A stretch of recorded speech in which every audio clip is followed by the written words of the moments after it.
The term sitting disease that has become popularized in recent media conjures up images of the dark plague.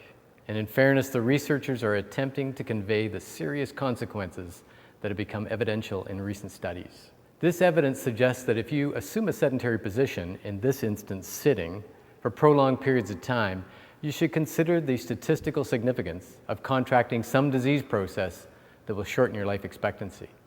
Before this data even surfaced, there was a movement to move, introduced as people were intuitively bringing an exercise ball to the office to replace their ergonomic office chairs. While clearly addressing some of these issues, enough new issues arise to limit the broader adoption of this.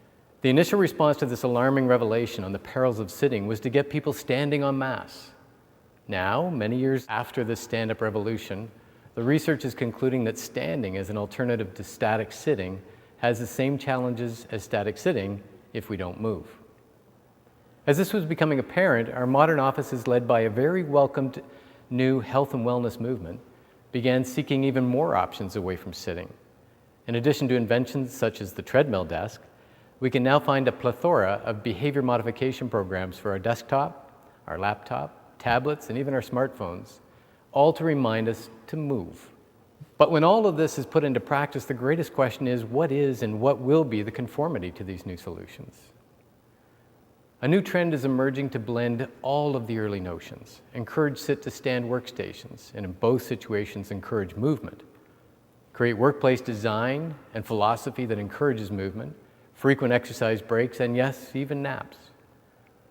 Movement not only regulates our blood chemistry, but it also maintains our vital functions, including breathing, digestion, joint lubrication, and cerebral optimization that most of us will identify as the mid-afternoon crash. This emerging research that scared the daylights out of us also brings new hope.